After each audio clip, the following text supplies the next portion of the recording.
The ideas that gave birth to our nation are the ideas that our nation is resistant to right now, and we should talk about that all the time. In a world where narratives are shaped by corporations and gatekeepers, independent voices matter more than ever. Badlands Media brings together citizen journalists, researchers, and independent thinkers. The truth is triggering. Question the narrative. Explore the facts. It's authenticity, courage, resilience. Search for the truth others won't. It's not about being first or being right. The information war is changing. It's about being authentic. Embrace the friction. Embrace the friction. Shut the f*** up. Authentically antagonizing. Join the movement. I'm going to say how I feel. Follow Badlands Media. This is about the future. The Badlands. What are the Badlands? Explain those Badlands. That's a hell of a name.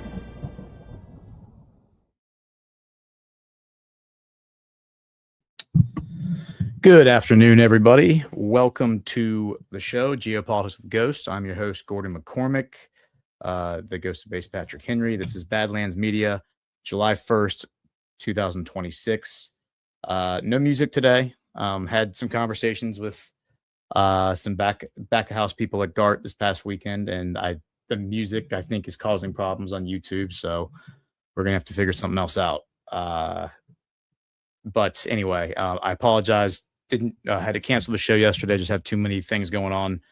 I had some time this morning, so I just thought I'd jump on and record what I could while I have a chance. So this is pre-recorded, but it's 10:45 Wednesday morning. So this I think is going to air at 2. So let's jump into it. There's a few stories that are worth covering. The first one I'm actually going to cover is not geopolitics, but it is something that I was discussing at GART on stage, so I just figured it was worth covering.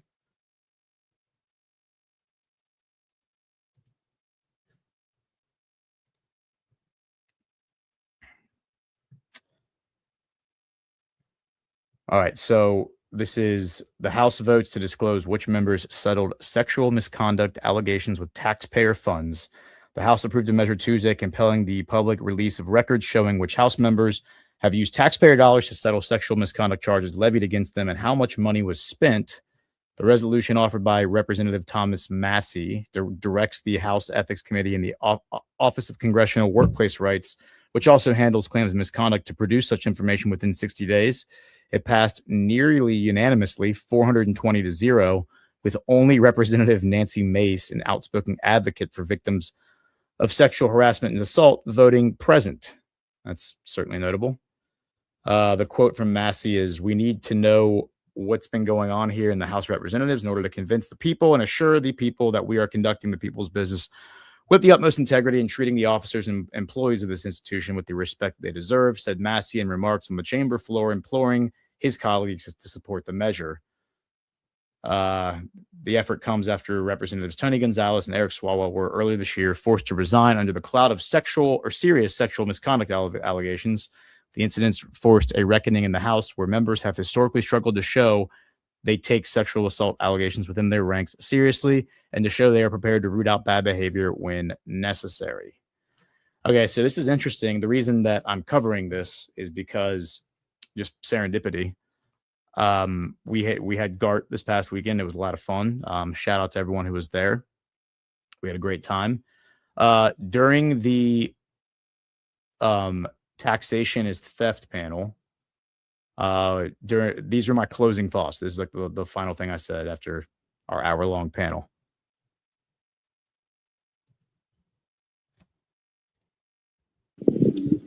Why is there a $15 million slush fund in Congress that is used to pay off congressional aides who have been raped by congressmen?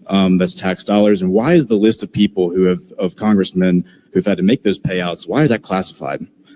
These are the questions that should be asked every single time a congressman shows his face in public. Isaiah, I'm going to single you out, is helping somebody run for office. And part of that process is they're running in the Republican primary against the Republican Party, and the Republican candidate is putting out misinformation about his buddy. That's the fight. Like, calling out these criminals who claim altruism, who claim to be the purveyors of society, which is the GOP is who I'm talking about here, and pointing out all of their criminality, specific anecdotes, not platitudes, specifics. That is how you turn the population against them. So that requires, again, research, education, like educating yourself, and then developing a system of communication where you can inform people in a very concise, quick way in this modern age so that you can ignite the brush fire in their heart and get them in this movement, because that is where the golden age comes. The golden age doesn't come and then we're free. We're free when we create the golden age. Yeah, so I mean, that was a random antidote, that I just thought of when we were doing the closing thoughts, because the point that I was making in the panel was the gross misuse of money, and chalking it all up to incompetence, I think is irresponsible. There are a lot of people who want to say, well, this is just incompetence. This is just people, when we send $50 million to Pakistan for women's rights, I mean, that's just a clerical error. It's like, no, it's not actually. That's criminality. That's money laundering. That's theft. And I think this specific issue proves that, because it's one of like the most literal examples, I think, of what is happening to America and what has been happening to America, which is congressmen raping people at will and then covering up their crimes with the help of the system. Because obviously, in order for payouts to be made from anywhere, I mean, whether the payouts are coming from the congressman's own bank account or whether it's coming from, and the truth is that it's coming from the taxpayers, documents have to be produced. Things have to be signed, arrangements have to be made, lawyers have to be informed. I mean, there's a process here to make this happen, which means people know it happened. The congressional committees knew this was happening. The other congressmen knew this was happening. The political parties knew this was happening. And instead of exposing it and casting out these rapists, they covered up and protected them. I don't care who they are. I don't care if it's revealed that the greatest heroes in congressional history, people that we love, and there's nobody, I think, in this Congress that we love, if they turn out to be the rapists, they should go to prison. Period, paragraph. But again, I think that the target of this effort should not be just the people who made the payouts, the people who did the raping and then paid off their staffers. The target also should be the system that protected them, because that's the problem. Just chalking it up to incompetence and being like, oh yeah, we'll just make sure this never happens again. No. We need to go in there and open up the toy chest and take all their toys out and smash them on the ground right in front of them and break all of their toys right in front of them while they're screaming and crying and sitting and asking us to stop. Because these people are spoiled, rotten brats. And the way you deal with a spoiled, rotten brat is tough love. So we need to go in there and take their privileges away from them. Take their precious powers and their precious committees and all of that stuff. Turn the place inside out. I want to know every criminal act that every congressman has engaged in using taxpayer funds. I mean, I want to know all their criminality, but we should at least start as a baseline with criminality that began or that has to do with taxpayer funds and congressional powers. That's the baseline. I want to know the other stuff they're doing, but at the very least, we should be able to get that and those answers very quickly. And honestly, I think Congress is a crime scene. I think dismissing Congress, bringing in a forensic team and ripping the place apart and just looking through all their files, all their communications, everything they've done. I think that is an absolute necessity. I think the election should be canceled. That's just my personal opinion. I don't understand how we can continue to support political parties that have done what is being described right here, which is raping people, covering it up, and then paying them off to keep silent. And then those people who were raping them continue to serve in Congress. Now, the fact that it was unanimously voted on, and I don't think it was unanimous because it was 420 people. So that means what, 35 people or something didn't vote. Is that right? I think it's 455 in Congress, something like that. So a number of people didn't seem to vote. Nancy Mace voted present, even though she's like outspoken advocate for rape victims. She's a fraud, of course, which is why Trump didn't endorse her. But yeah, I mean, that's where it is. And we just need to be very upfront about that. All right, so let's transition to geopolitics now. The Colombian election. I believe we talked about this the other day. If we didn't, then we're talking about it now. I guess maybe we talked about it on Daily on Monday when I was on there with Zach. And for those who didn't catch it, I was on Badlands Daily on Monday with Zach. We ended up doing a lot of geopolitics because we had GART over the weekend, so we weren't as prepared for the domestic stories. But I was tracking the geopolitics, of course, all weekend. So go if you missed the Monday episode of Badlands Daily, go check that out. You'll get a lot of geopolitics from that. And I'm on there with Zach Payne, so it's a good episode. Here is this story. This is from the AP. Colombian election loser threatens civil disobedience if winner does not ditch U.S. citizenship. All right. So this is a Colombian senator who recently lost the nation's presidential election, said Tuesday he will not recognize his opponent, Abelardo de la Espriella, as the nation's new head of state if he does not comply with several demands, including renouncing his U.S. citizenship. In a statement issued Tuesday, Progressive Senator Ivan Cepeda, I think I'm saying that right, urged de la Espriella, the winner of June's presidential runoff, to renounce his U.S. citizenship, arguing that withholding it while being Colombia's president could generate conflicts of interest. The senator also said that de la Espriella should clarify whether he is an agent, quote unquote, of the United States, because as a criminal defense attorney or criminal defense lawyer, he defended a former paramilitary leader who was an informant for the U.S. Drug Enforcement Administration. Cepeda also said that de la Espriella should desist from any efforts to extradite the U.S. outgoing president, Gustavo Petro, who federal prosecutors in Brooklyn have said they are investigating for potential ties to drug traffickers. Quote, if these conditions of legality are not met, as the leader of the opposition, I will embark on the path of peaceful civil disobedience that implies not recognizing the authority of someone who will not defend our national sovereignty, Cepeda said. De la Espriella, a conservative lawyer who ran on a tough-on-crime platform and was endorsed by U.S. President Donald Trump, won Colombia's presidential runoff on June 21st, defeating Cepeda by 250,000 votes. Cepeda acknowledged the results of the elections 3 days later after Colombian authorities validated an election day quick vote count, which showed de la Espriella had obtained 49.6% of the votes, while Cepeda got 48.7%. So that's less than 1% difference. It's notable. De la Espriella did not immediately respond to Cepeda's accusations or requests for him to renounce U.S. citizenship. The 47-year-old lawyer, who is set to be inaugurated as Colombia's president on October 7th, was born in Bogota. He obtained U.S. citizenship as an adult after living for several years in Florida, where he ran a law firm that represented high-profile clients, including former paramilitary leaders accused of human rights abuses and businessmen charged with money laundering. 1 second.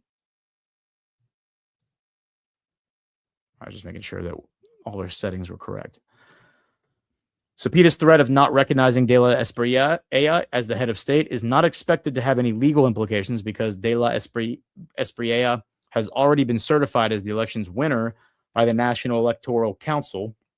Manuel Camilo Gonzalez, a political science professor at Bogota's Javeriana University, said that Cepeda's stance, however, could spark street protests or justify efforts to block de la Espriella's agenda in the nation's Congress. Cepeda's party, the Historical Pact, has the most senators in Colombia, although it is short of the majority required to block legislation on its own. So I guess this guy is, this guy is the opposition leader, meaning he's the leader of the parties in their parliament and their Congress that do not support the incoming president. They do support the outgoing president, Gustavo Petro. And we've covered this story from a lot of different angles. This is not new information. I mean, some of it, the background is not new information. Alex Saab, who is, he was most recently the Minister of Industry in Venezuela, but prior to that, a businessman from Venezuela who was being investigated by the FBI and by the DEA and FBI. And then he reached out to them in 2018 and started talking to them. And then in 2016 and started talking to them. And then in 2018, he went under Trump's administration, went and negotiated a deal where he became an informant on the cartels and the corruption within Maduro's government. He informed on them for about a year or two. And then he was arrested in Cape Verde in Africa, extradited to the United States in 2020, was prosecuted during the Biden administration and then put in prison. And then Biden pardoned him and then sent him back in 2023 in a prisoner exchange with Venezuela in exchange for some mercenaries who had tried to overthrow Maduro's government and some political dissidents, friends of Maria Corina Machado. They were probably also intelligence assets. Yeah, and so Alex Saab then becomes the Minister of Industry under Maduro. So back up to 2014, that's when this guy, De La Espriella, becomes Saab's lawyer. Now, it's reasonable to assume that De La Espriella, who as I understand it, has U.S. citizenship. He's a dual citizen with Colombia, at least a dual citizen. He might be a tri-citizen, but a dual citizen with Colombia. It seems logical to assert that he's the one who reached out to the American authorities, the DEA, the FBI, and set up this meeting with Alex Saab, and ultimately this agreement with Alex Saab that Alex Saab would come to the United States, be a protected informant. Now, it's important to remember that Maduro, or that his other lawyers, Alex Saab's other lawyers, who basically took over as his criminal defense attorneys when he was prosecuted later during the Biden administration in 2022, they came out and they said Saab was doing all of this with the blessing of Maduro. He was doing this with the blessing of the Venezuelan government, and that's proven when he goes back to Venezuela and is given a top position in Maduro's government. So again, the strange factor here is the fact that this De La Espriella guy is El Tigre, as he's called. The fact that he is a Maduro ally, he's in the Maduro orbit, right? He's Alex Saab's attorney or former attorney. It's strange that he is being so widely embraced and celebrated by the same Republicans who hate Maduro and have insisted that Maduro is an evil communist dictator who needed to be taken down. His whole government needed to be taken down. Why are they now supporting a guy with direct ties to Maduro's government? It doesn't make any sense. It doesn't mean that De La Espriella is a bad guy. It doesn't mean he's a black hat, but it definitely raises reasonable suspicions and questions about him, especially when you take Cepeda's commentary into context. And this is a very based approach by Cepeda. So he's saying that, number one, this guy should renounce his U.S. citizenship if he's going to be president of Colombia. I think that's a relatively reasonable request, given the current geopolitical atmosphere and landscape. I think it is reasonable for him to renounce his U.S. citizenship and act as the sovereign leader of Colombia. As the article notes, I believe this is the Southern District of New York, or some prosecutors in New York, the U.S. attorneys, I would imagine, are looking into prosecuting Gustavo Petro for his quote unquote ties to the cartel. Now, again, De La Espriella ran on an anti-corruption, anti-cartel, anti-criminal platform saying he's basically going to do to the criminals in the streets, the street gangs, what Bukele and El Salvador did to MS-13. And he's going to also go to war with the cartels. Now, the problem is that Gustavo Petro has already been doing these things. Gustavo Petro brought in the U.S. military in either 2022 or 2023. We know for certain in 2023, it was being reported on then that U.S. Navy SEALs were in Colombia training the Colombians to fight the cartels. And they've been fighting them ever since. And then Gustavo Petro also went into the farms because, as he has explained in interviews that I've watched, the cocaine plant is very difficult to get rid of. You can burn it away, but it will grow back. You can throw pesticide on it, herbicide, but the herbicide will kill everything around the cocaine plant and leave the cocaine plant in place. They're very, very resilient.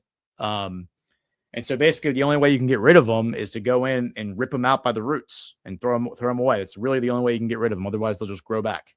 And so he created the program to incentivize farmers to stop growing cocaine for the cartels and start growing chocolate and coffee, among other things, coconuts, I think, and bananas, for trade. And then he went to the Middle East and he negotiated deals with Saudi Arabia, with Qatar, I believe the UAE, to make Colombian chocolate and Colombian coffee. Those are two staples of the Middle East. Middle East hospitality is anytime you show up to somebody's house, they're supposed to give you coffee as it's like a welcome thing, right? Remember Trump being handed a little tiny espresso and he kind of just held it and then he put it down because he doesn't drink coffee. But that's it's like a ritual they do. So Petro goes out and creates economic demand, a higher economic demand than already exists for Colombian coffee. Qatar is known for their pistachio chocolate, right? It's called Dubai. I think it's called Dubai chocolate. Or I'm sorry, I guess that's the UAE. The UAE is known for their chocolate. It's the Dubai chocolate. They mix pistachios with chocolate. So again, Colombian chocolate. Anyway, let's look at a few examples of this.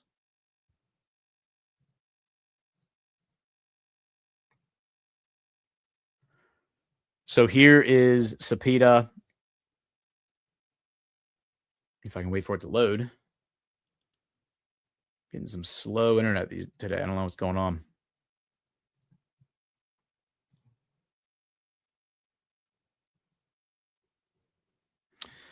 All right, so this is from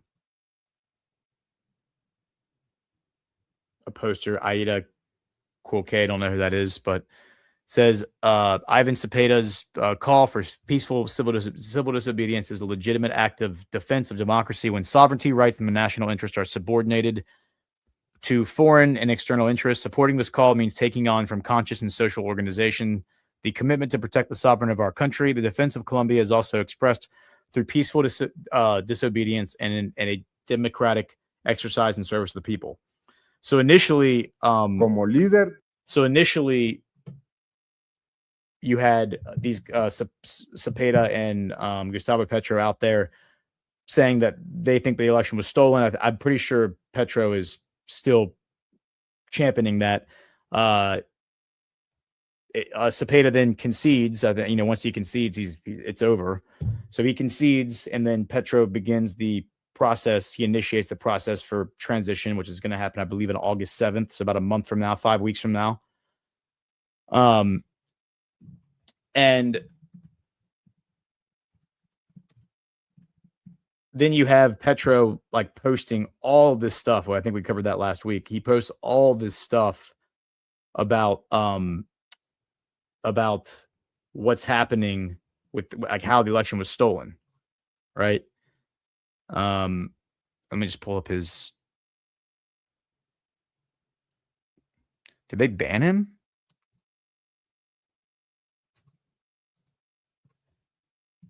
No, they didn't ban him. He's shadow banned. So look at this. I went to X. Well, here he is at the very top. Now he showed up. The first time I typed this in, he did not show up. So he was being shadow banned, it looks like. 8.8 million followers. And so then the other thing that they were talking about in that article was that, De La Espriella potentially extraditing this guy, Gustavo Petro, to the United States to be prosecuted for crimes that he doesn't appear to be guilty of. He appears to be going to war with the cartels. There's a lot of evidence to support that. And yet he's being accused by I would say, the bad actors in our government of being part of the cartel. So we need to that whole thing needs to be adjudicated. We need to understand why our government is accusing this guy of being part of the cartel when it seems very clear that he is not part of the cartel. And here is some just more evidence of that.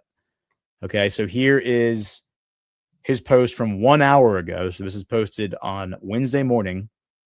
And he says, I have signed the decree that lifts the suspension of the extradition order for Mr. alias Chiquito Malo, which means, I think that means bad hombre. If he is captured immediately, he must be extradited. The leader of the Clan del Golfo, that's the Gulf Clan. The Gulf Clan, by the way, is the largest cocaine cartel currently operating in Colombia. The leader of the Clan del Golfo has been captured in Cordoba, alias El Zarco. To achieve success in a negotiation between organized armed groups in the state, there must always be, first and foremost, sincerity. There was no sincerity. I do not believe in total wars, in deathly wars. I do not believe in barbarity. I believe in what is civilized and humane, and what is humane is to talk and reduce death and the pain of society. That is why Danilo Rueda built the concept of socio-juridical dialogues that implies a lawful economic and social integration of the conflict territory and an illicit economy, a social pact so that its civilian population is the real power in the territory and enjoys social welfare in a juridical, it's a weird term, dialogue with justice for the laying down of all armed violence and its exit from illicit activity. The concept worked partially in the south of the country. The prosecutor's office did not help us. Influenced, it must be said, by a line built from the past by the U.S. that believes in forced eradication, failed until now, according to the data. The data from my government show success in the proposed line that is peaceful. It is about voluntary eradication with crop substitution, seen as a territorial economy and not individual. And that's exactly what I just described. You can't just go in there, because what the U.S. has been doing for years, according to Petro, is they go in there and they, with a plane, they just drop herbicide on the areas of the jungle where cocaine is growing and just kill everything. And then the cocaine comes back. Everything else dies. The cocaine comes back. Or they go in there with flamethrowers and they just burn all the crops. And of course, the jungle burns with it. And then again, the cocaine comes back. Everything else is destroyed. So he's saying we do crop substitution, voluntary crop substitution. Let the farmers go out and pull the cocaine plants up by the roots, and then replace them with new crops that they can also sell legally: chocolate, coffee, coconuts, etc. Okay, so then he continues. In today's world, no one saves themselves individually. The serious problems are overcome through the strength of the collective, the strength of humanity, because they are humanity's problems. Thanks to the peace dialogues and the political and social leadership that we possess with the excluded peasantry of Colombia, we have achieved successes in the data demonstrated that have been delivered to the UN that certifies and to the U.S. so that the policy which we initiated can be deepened. So he is quote posting a story from,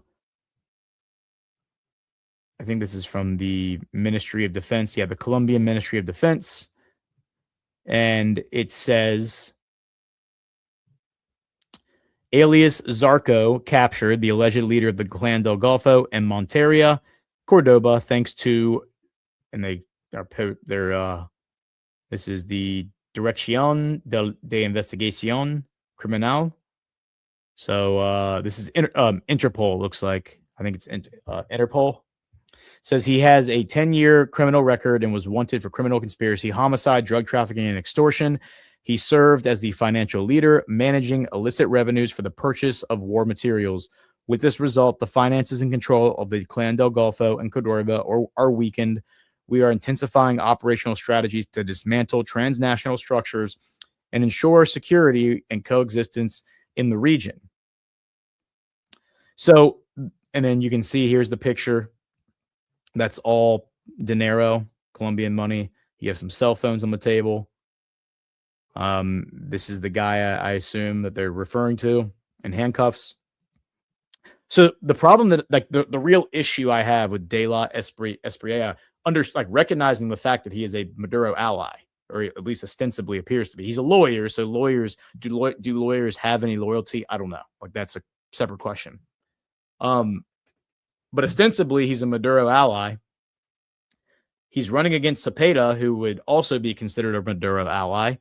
Gustavo Petro, Colombia did not have a relationship with Venezuela once Maduro came into power. And Gustavo Petro restored the diplomatic relationship between Colombia and Venezuela and, had Maduro's back when the whole world was coming after him. So that's a little interesting. It's like this guy is, they both candidates in the race appear to be pro-Maduro, at least in their actions and their statements. The other aspect of it is the fact that the thing that I find a little concerning, like more concerning than the other thing, because it's politics. The thing I find really most concerning is the fact that De La Espriella, El Tigre, is not acknowledging in his campaign rhetoric, he is failing to acknowledge what the Gustavo Petro administration has done. Now, I recognize that it's a political campaign, and I recognize there's gamemanship, and I recognize that you don't want to praise your political opponent or give him too much credit when you're running against him. I get all that. But he wasn't running against Gustavo Petro. He was running against Cepeda, and I understand that Cepeda is Gustavo Petro's ally and friend. But what I don't like seeing is I don't like the dishonesty. Like I don't like it when politicians lie to us. So I don't really care if De La Espriella, I do care, but the question of whether or not is he actually going to follow through with his promises and engage in a military campaign against the cartels and go after the street gangs and all of that. That's important for sure, whether or not he's going to follow through on that. But the fact that he is acting like that is not already happening and he's being dishonest about that when we can look at documented evidence, government records that show that this is actually happening and has been happening for many years now, that level of dishonesty and like detaching yourself from reality, but then also misleading the public so they are then detached from the reality is very concerning. Like I think that he would have won a lot more points with me personally if he had come out and been like, yeah, Gustavo Petro's been great. I'm worried that Cepeda is not going to have the spine to continue. I do have the spine to continue. Let's finish the job. If that had been his rhetoric, now, you can make the argument, well, maybe he doesn't get as much support by doing that, but at least he's honest. Like, I don't like the dishonesty, because by being dishonest, that means that you have established that you are a dishonest person and you're willing to lie, cheat, and steal to do whatever you can to win an election. Well, how can we possibly trust that this guy is actually going to follow through and not undo everything that Gustavo Petro has done? Because again, he's proven himself to be a liar. So those are the reasons that I'm, and then of course I'm very concerned that like these neocons have been supporting him. Why are they supporting him? Are they simply supporting him because President Trump is supporting him, or are they supporting him because he's one of them, right? And Cepeda brings up a really good point. Is this guy an intelligence asset? I mean, how was he able to just pick up the phone and call the DEA and set up a situation where Alex Saab felt safe flying to the United States and effectively surrendering himself to U.S. authorities? There was obviously a deal negotiated before Alex Saab ever left Venezuela. Again, just all this is very concerning. And it doesn't mean that De La Espriella can't be a good guy. I mean, maybe he is. But do good guys lie to get into office? Well, I mean, you can make the argument that Donald Trump is engaged in fifth generation warfare, and maybe not everything he said prior to being quote unquote reelected was the whole truth and nothing but the truth. But this is something that is just so jarringly like offensive, like in terms of it being a lie, where like you can just literally point to, hey, this is happening. Maybe it's not happening to the degree it needs to be. I mean, I'm open to the idea that they're just going after a few people and maybe they're not really taking down the real problem. All the evidence I've seen suggests otherwise. All the evidence I'm seeing, I mean, why would the Clan del Golfo fly to Qatar to negotiate a peace treaty with the Colombian government? The Colombian government wasn't taking them to task. The Colombian government wasn't taking them out back behind the woodshed and giving them a whipping. So again, like I'm just very skeptical about this entire situation. And let's see, I just want to look at, let's go back to Gustavo Petro's page. It's talking about unemployment dropping.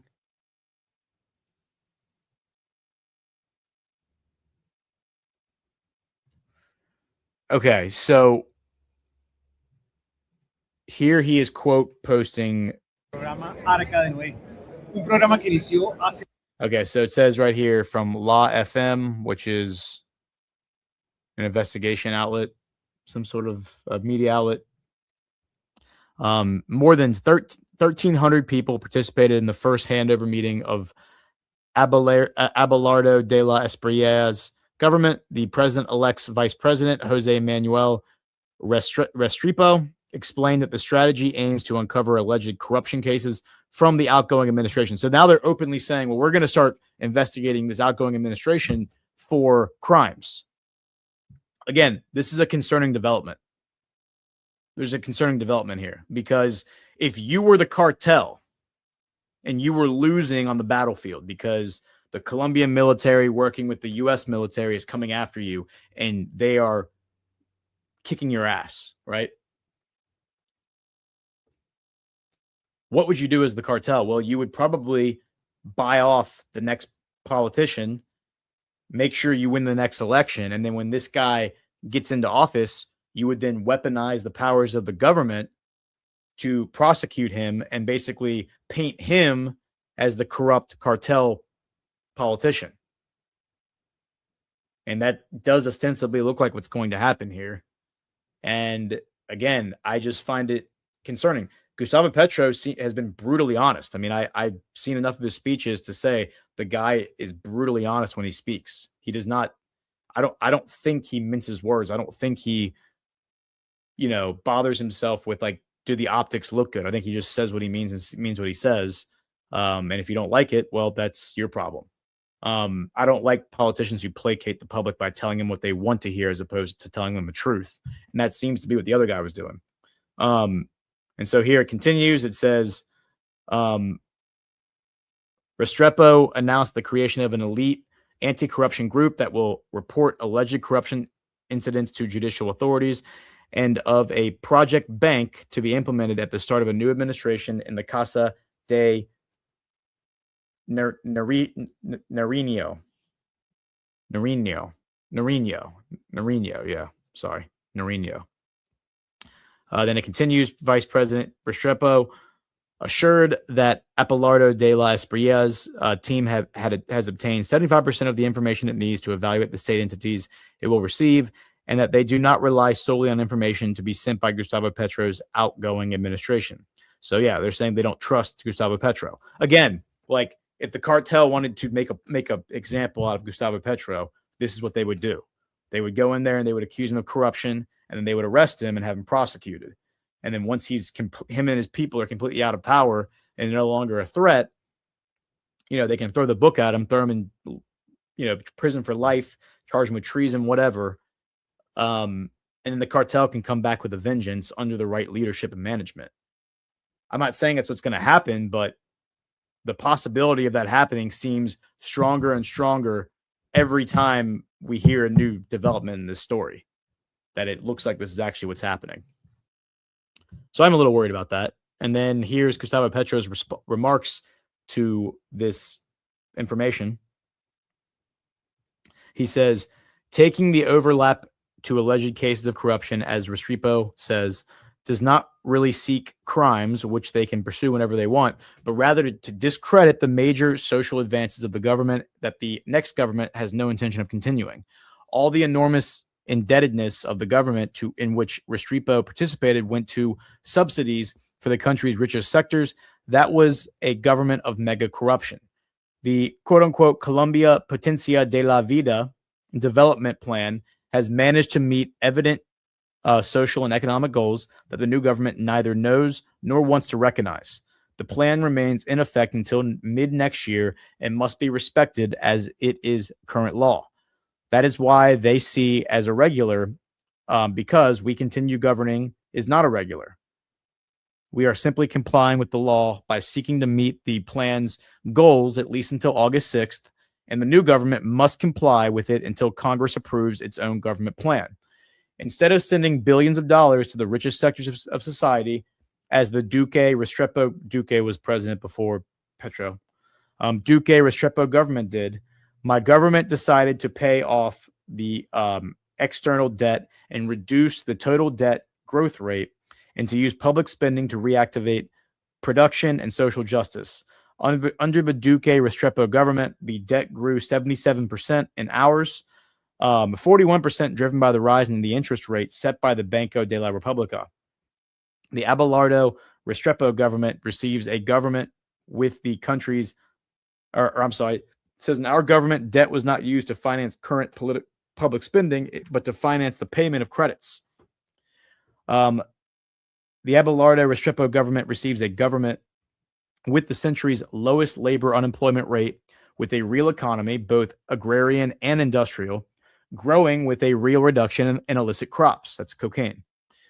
The Abelardo Restrepo government receives a more socially just country with 5 million fewer poor people and 2 million fewer people in extreme poverty, with more health in its population and much less hunger than how the Duque Restrepo government handed it over to us. So I assume that this guy must be from the Ivan Duque regime. Ivan Duque was the president before Gustavo Petro. I'm just looking this up. Let's check out his Wikipedia.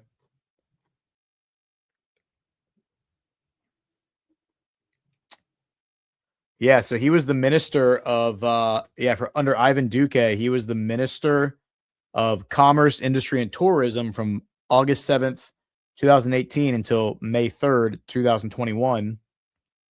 And before that, he was the rector of the Del Rosario University from September 2014 to August 2018. Yeah, so this guy definitely was part of the Ivan Duque government. And according to Gustavo Petro, Ivan Duque was colluding with American authorities to invade Venezuela using Colombia as the land, as like the beachhead, as the landing ground. Very interesting. So this guy is definitely, this lawyer that's speaking definitely appears to be, to be connected to the deep state. Again, these are just developments that are concerning. Doesn't mean anything definitive, but we have to look at all of this. All of this has to be considered. It is definitely, absolutely concerning. Okay. So from there,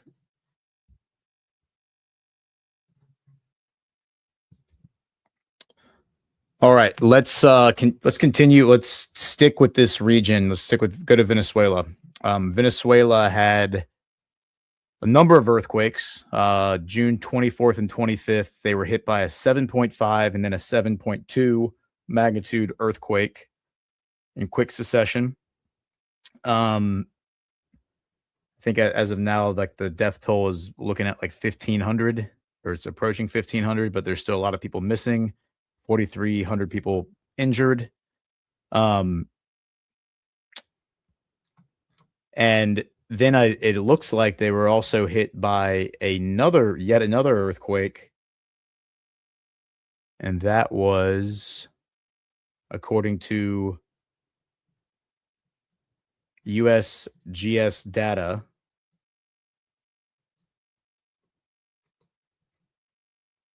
that was what, this one? Yeah, so June 17th, there's a 4.6 magnitude. And then June 4th, there was a 4.8. And then here's the 7.5. There's a 7.2. So here's one that, and then it was hit by another 4.5 magnitude quake. That was 3 days ago, the 28th. So that would have been on Sunday. And then it looks like the day before that, it was hit by a 4.8. And the day before that, it was hit by a 4.7. Man, so they've been getting hit by earthquakes like this whole time. That's crazy. And they all seem to be concentrated in this little line right here. It's wild. I guess maybe, is this a tectonic plate? And it must be.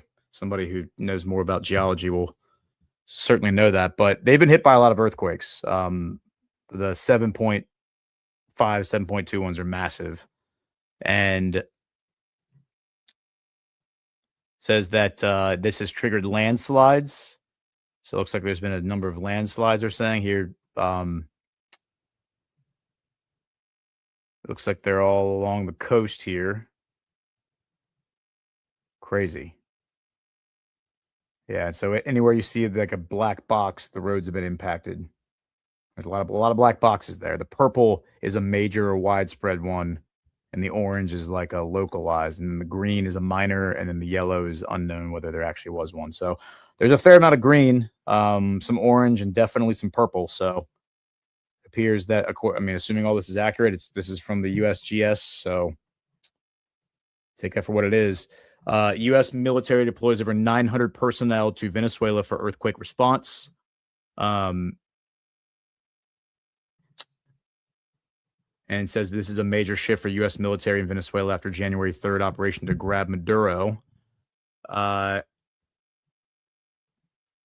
And it says here, survivors decry slow aid after deadly Venezuela quakes. So I've actually been watching and looking into this, and my understanding actually is that they have a shortage of construction equipment, and like the equipment that you would use to excavate buildings that have been knocked down. Like, I mean, you see the destruction right here. And the reason they don't have those vehicles is because of all the sanctions that the U.S. has put on Venezuela. They weren't able to buy that stuff. I mean, that's just what my understanding. The accuracy of that can certainly be determined, I'm sure, but that's the slow response. The slow response is a lack of a construction equipment to actually sift through this stuff. They're doing a lot of it by hand. They're doing it with makeshift equipment, you know. And I mean, you can see the massive debris fields that you see there. Now, there's a lot of speculation out there that this was caused by like artificial weaponization, you know, HARP, that sort of stuff. That could be true. Here's another story. Venezuelan police officers arrested over alleged looting after earthquakes. Anger at authorities and government grows as local people, volunteers, and rescue teams continue to search for survivors.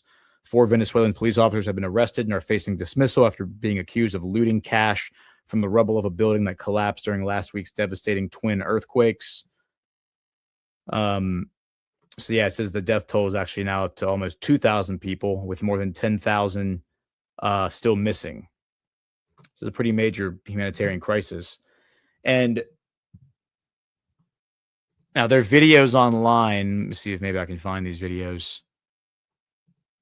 Which these videos look a little fake to me. There's a video of like these like red lasers coming out of the clouds. And basically it's like somebody filming. Yeah, here it is. That's from Nino. Okay. So I think this all comes from Nino, and somebody, I guess, sent this to him. They're filming like a Facebook page. It looks like it's like it's supposed to be a live broadcast, I guess. And I mean, I'll just blow this up so you can look at it. I don't think this is real, but I mean, who knows? But you can see these red lines coming down from the clouds all over. This looks super fake, but who knows? I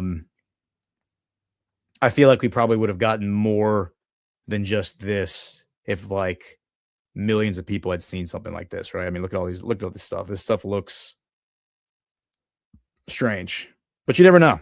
You know, I mean, we keep an open mind to everything. But this is certainly what was circulating and making the rounds was this video and people saying that this might be real, and who knows. Okay, so we have that, like, and so let me contrast that with these videos that we've seen, because that was just one video and it's somebody filming their computer screen, like with their phone. So the quality on it's not great, and it's kind of hard to get a bearing on what it is you're looking at. You compare that to this, like these videos are everywhere. I mean, there's videos from so many people of this red sky. They're calling it a biblical red sky across Venezuela yesterday and last night. And so you can see it's like, I think some of these are taken at dawn, as I understand it. Some of them are taken in the middle of the day. Some of them are taken in the evening. Yeah, and I mean, RT is sitting here being a little sensational with their sign of the prophecies and dark days unfolding. We'll see. But this is pretty creepy looking. So that's what I'm saying. I mean, if this event had happened where all these lasers are going off, I mean, it wasn't just like one laser real quick.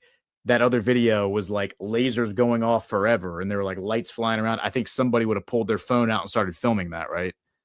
And the fact that we haven't seen any other videos of that light show is a little suspect. There are hundreds of videos that I've seen of this red sky from various angles where the red sky looks a little different in every single one, indicating that maybe it was taken different parts of the day. But here's where it gets really interesting. So this is from Shadow of Ezra.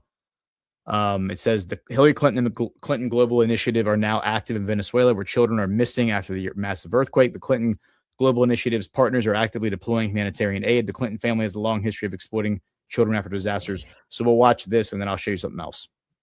For thousands of Venezuela's children, the earthquake is not over. The most dangerous part is just beginning. According to UNICEF, 3.9 million children live in the areas the earthquake hit. In the chaos, thousands have already been separated from their families, and these separated kids are at risk of being taken and exploited unless they are found and reunited with family members fast. I've already been getting videos in the dead of night about this because there is a known trafficking ring in Venezuela. For thousands of Venezuela. Yeah, so we certainly saw this happen. I think was it Laura Silsby? Let me look up Laura Silsby. Laura Silsby was somebody who worked for the Clinton Foundation, and she was arrested in the Democratic Republic of the Democratic Republic of Congo, the Dominican Republic, back in January 29th, 2010. So I guess technically she was arrested in Haiti, but she was attempting to cross the border with 33 children into the Dominican Republic. She was initially charged with kidnapping and criminal association. And then she was ultimately convicted of lesser charges of arranging irregular travel. And I remember that story. I wasn't following it actively when it happened, but I did start following it, I think, in 2012. And she was sentenced to time served, which was approximately 3 months. So she was released May 17th, 2010. And the Clinton people like went running down to Haiti to like get her out. And I'm almost positive, I think Bill Clinton went down there, or Hillary. They went down there and they were like involved in that. It was pretty bad. So we definitely have precedence here when it comes to these allegations. This is not like an unfounded allegation. We actually have somebody who worked for the Clinton Foundation, who was visibly close to the Clintons, Laura Silsby, in pictures with the Clintons on multiple occasions. And she was arrested in Haiti with 33 kids that did not belong to her. And she was trying to get them out of the country. And she didn't have any legal documentation of why those kids should be with her. So now let me see if I can pull this up, because I have this pulled up in a separate browser. I don't like logging into Facebook on this browser. So I want to watch a Facebook video. Let me see if I can do that.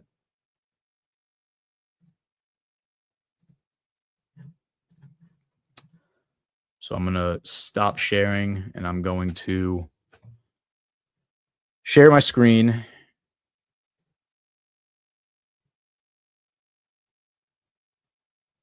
And that would be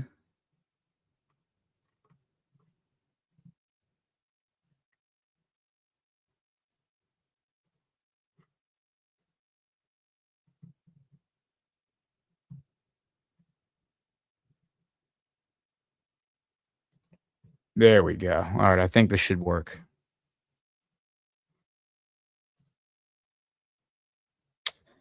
Okay, so this is the Clinton Initiative. I'm gonna exit out here so you can see what I'm looking at. This is the Clinton Global Initiative's Facebook page, 236,000 followers. I'm gonna play this video. Oh, come on. Why is this thing acting like that? Man, this Facebook is so terrible. I never use Facebook anymore, but their interface is awful. Okay, so this is clearly their website. I mean, their Facebook page. Let's talk about what's happening. And so now let's watch what this woman has to say. And she has a kind of a scary face. She kind of freaks me out, but we're going to listen to what she has to say. Venezuela right now.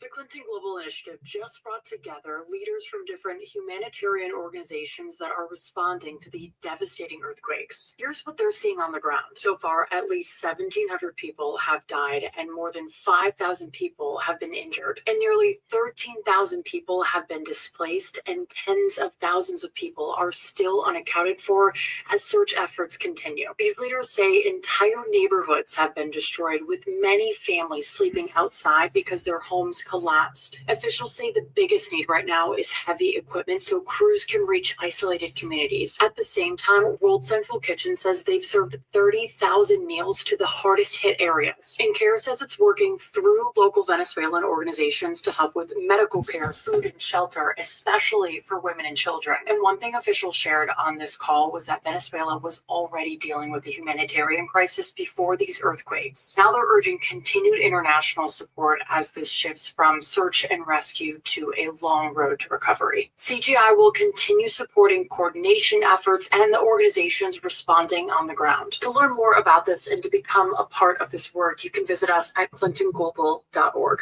Oh, lovely. Yeah, so they're like, give us money so we can go to Venezuela and help out.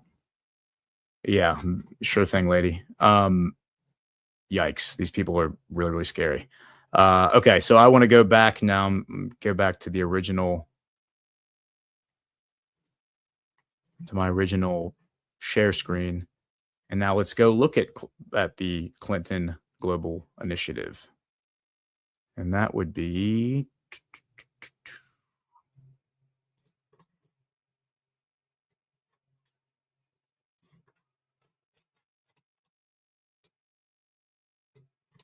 Clinton Global Initiative. Let's see what kind of money that they are allowing us to give.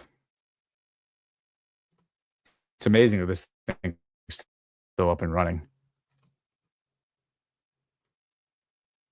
I don't really have a lot of posts here. Huh. And their most recent news story is from May 7th. So yeah, this is not a very updated. Interesting. So they're like, I guess they're using social media to kind of drive donations, but I mean, I'm not seeing a lot of promotion of this on their website. I guess we'll see. But I mean, yeah, so the allegations against the Clinton Initiative being in Venezuela is true. It appears to be true. It's not unfounded. So we will see what happens. But yeah, they are definitely bad news bears.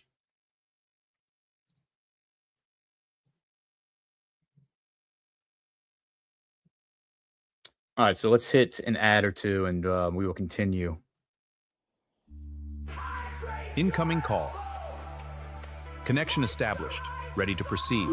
Hey, Brian, this is ZP. I'm on my way. Okay, where are you taking me? Back to the 70s.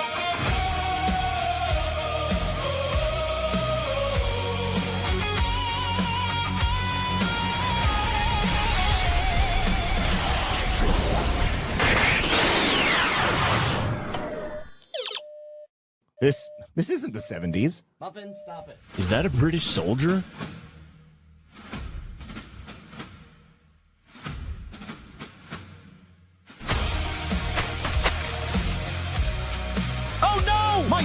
It's so soft! What is this?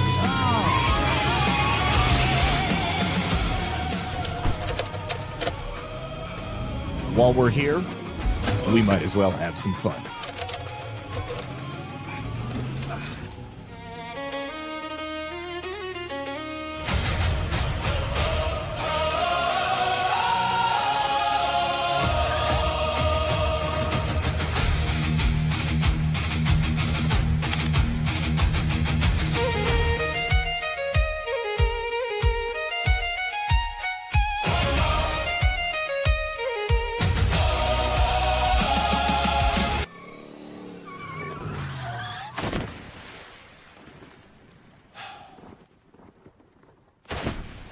What do you think you're doing? Hey!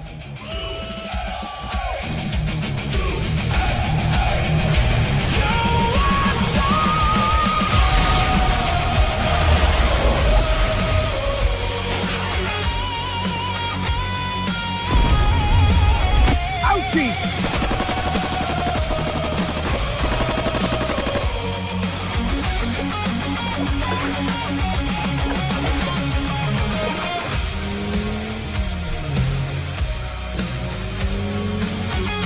America owes you gentlemen a debt. How may the nation repay you?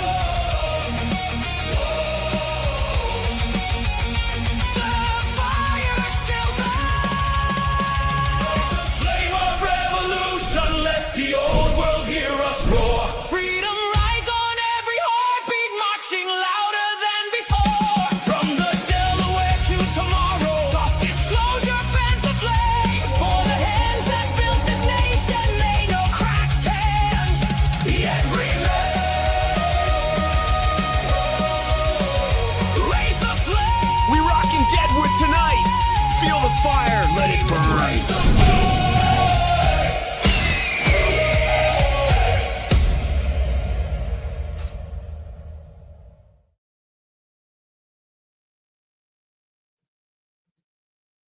Okay, so softdisclosure.com. Go get yours today. Really like the tallow bar. I highly recommend that, especially if you work with your hands, you have dry hands.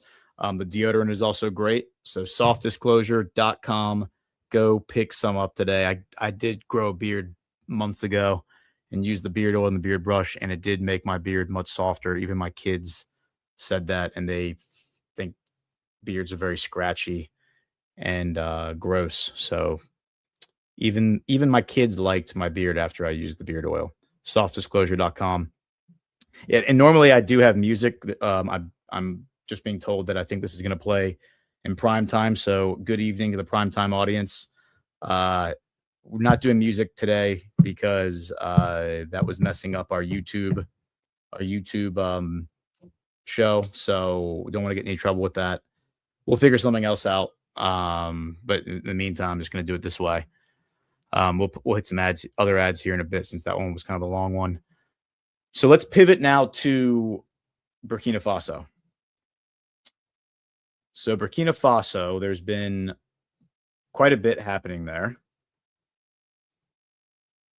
The most recent news is they are, pull this up.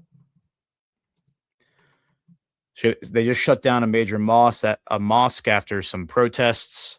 It's important to know that let's pull up the map, since we might have a larger audience tonight, and if we do, that's great. But you should know, on this show, we love our maps. We do maps, and if you don't know where you're talking about, you can't possibly know what you're talking about. So here's Burkina Faso. It's in the Sahel region of Africa. And what's important to know is that there was a military coup early in 2022, led by a general. The idea was that ISIS was taking over the country. About 9 months later, ISIS had taken over even more of the country. And so another military coup was launched by one of the captains under that general. His name is Ibrahim Traore. He's now, I believe he's 37 or 38. Might be like 37 or 38 now. Youngest leader in the world. and he is basically trying to expel ISIS, the NGOs. He kicked France out. France has been, this entire region of Africa was a colonial, French colonial region for, 100 some years. So he then allies with Mali, Niger, and creates the Alliance of Sahel States. And they leave the ECOWAS, which is this entire coastline is all made up of a region, a regional economic authority known as the ECOWAS. And I think it stands for the Economic Community of West African States. I think that's what it is. ECOWAS. It's a UN-run organization, and basically the point is to make sure that none of these states manage their economies, so none of them prosper too much.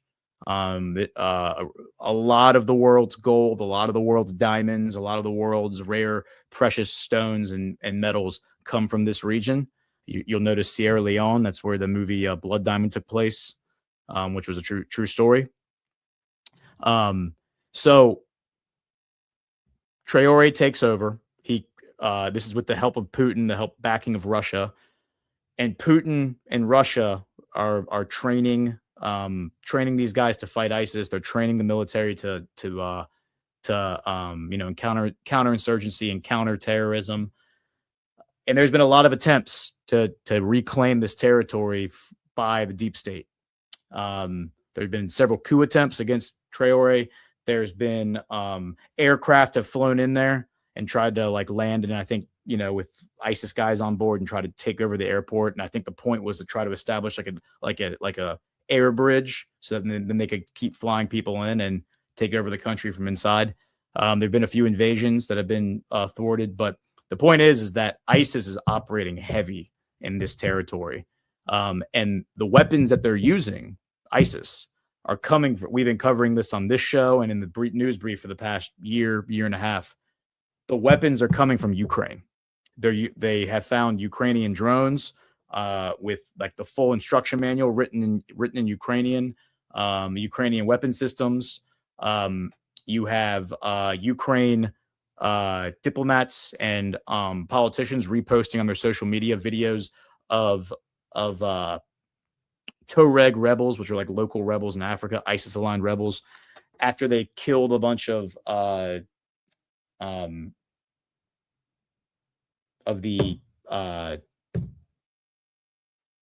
Wagner group. They killed 40 guys in the Wagner group. Sorry, I just had a brain fart there. And then they just filmed themselves basically walking around and executing guys who were still alive. And the Ukrainian people shared this. I'm isn't this fantastic? These guys are killing the Russians for us. Yeah, so the money that we, the United States, are sending to Ukraine, the hundreds of billions of dollars, it's not just going to Ukraine. Many of you probably figured this out. A lot of it's being diverted and laundered, but a lot of it is being sent to Africa. And the reason it's being sent to Africa is to finance these ISIS groups, these terrorist organizations, so that they can reclaim control of two places. This region, the Sahel, which is an open rebellion against the UN and the globalist deep state. And then the other region, of course, is this river valley and the DRC. $24 trillion worth of rare earth minerals come from this river valley, specifically around the borders here of Burundi and Rwanda. And these mineral rights were taken by President Trump from Israel, a guy named Dan Gertler, in 2017 with Executive Order 818. That's the child trafficking executive order, because Dan Gertler was using child slaves to run these mines. This is where Sony, Apple, the defense military and industrial complex, all of them get their precious metals for their computer chips, their microchips, their technologies from this river valley. It is one of the most important resource regions in the world, is right here on screen. And this is where ISIS is now fighting along with M23. And again, the reason they're doing that is because a new government under Felix Tshisekedi was brought in 2018, kicked out the old government, Joseph Kabila, eventually charged Kabila with treason. He's been convicted in absentia. he's hiding out with these rebels allegedly in this region, and Israel has tried to launch multiple coups that have all failed against the DRC because they want their resources back. And this is how one of the reasons I knew that President Trump was not in league with Israel the way he's been accused of it, is because he took away their cash cow. Dan Gertler, we learned from the Panama Papers, was giving cash away to all of the Israeli oligarchs. His family is very close with Netanyahu. When his grandfather died, Dan Gertler's grandfather, who founded the Israel Diamond Exchange, which is the largest diamond exchange in the world, it was Netanyahu who gave the eulogy at his grandfather's funeral. So Netanyahu is very close with this guy that Trump sanctioned. So that region is under attack by ISIS, and this region is under attack by ISIS because this region up here, the Sahel states, is proving that Africa can be sovereign. Africa can expel the colonialists, and Africa can be free. And Russia is helping them do that. Now, this is where there's going to be a lot of cognitive dissonance among people who have bought hook, line, and sinker the propaganda about the world. And I run into this all the time with my research, where people who are quote unquote awake and realize that the media has been lying to you about most of the aspects of American life think that, well, yeah, they're lying to us about America and what's happening here, but they're telling the truth about everywhere else. Like, my opinions about the Middle East are still the accurate truth, right? Right, guys? Like, Israel is everything you thought it was 5 years ago. The things you've been told about Africa, I mean, that Africa can never be prosperous, that Africa is incapable of sovereignty, it's incapable of civilization because it's never been able to get there. Is that the truth? No, it's not the truth. The truth is that when the Europeans took over Africa, they never left. And they've controlled Africa because Africa is larger. You can take Russia, China, the United States, I think it's Canada,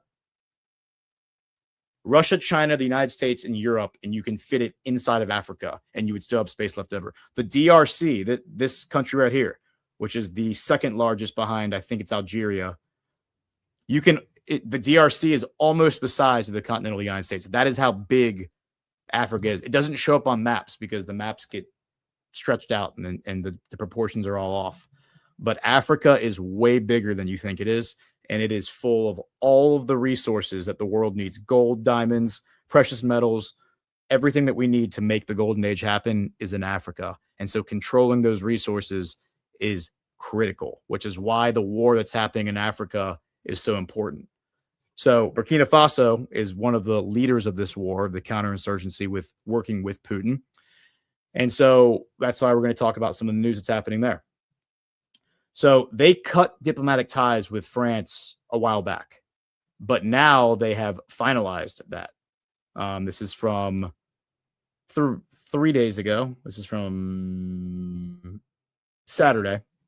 Burkina Faso's ruling junta on Friday severed diplomatic ties with former colonial ruler France, accusing Paris of persistently acting against its interests. The military regime led by Captain Ibrahim Traore, that's his picture right there, in power since a coup in September of 2022, is pursuing a policy repressive toward critical voices and hostile to Westerners, particularly France. Quote, the government of Burkina Faso hereby informs the national and international community that it has decided to sever diplomatic relations with France with effect from today, June 26, 2026. It announced in a statement read out on the West African nation's national television.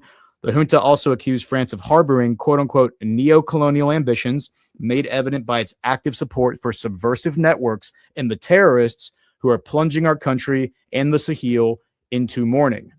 France called it a hostile and baseless decision that illustrated the troubling drift of Burkinabe authorities, adding that, quote, the necessary reciprocal measures are under review.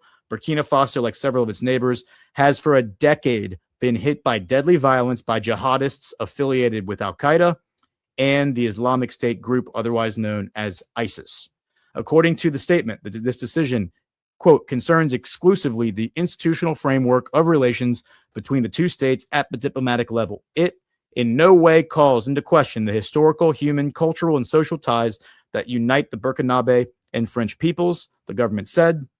Anti-French sentiment runs high in some former African colonies as the continent becomes a renewed diplomatic battleground with Russian and Chinese influence growing. Once master of vast expanses of northern, central, and western Africa, France has played a crucial role in the continent's post-colonial history, repeatedly intervening militarily since the early 1960s. France has vowed to abandon the so-called Francafrique strategy, am I saying that right? Under which Paris sought to keep Francophone Africa under its thumb through political collusion, exclusive access for French businesses, and oblique financial deals, including graft. So here are a few quick facts about Burkina Faso that you should know. It's the fourth largest producer of gold in Africa. So it's which makes it one of the world's top producers of gold. Despite that, 80% of Burkinabe people do not have electricity. 50% of Burkinabe people do not have indoor plumbing. It is by definition, by every metric, one of the poorest countries in the world, despite having one of the largest and highest concentrations of gold in the world. And that's because under French rule, all the gold was taken out of Burkina Faso and refined somewhere else. So one of the first things Traore did was outlawed that all the gold stays in Burkinabe or in Burkina Faso, and then it is refined by Burkina Faso, Burkinabe refineries. So again, they're trying to stand on their own 2 feet. They're making sure that France isn't just exploiting their wealth, and they're trying to retake what is rightfully theirs.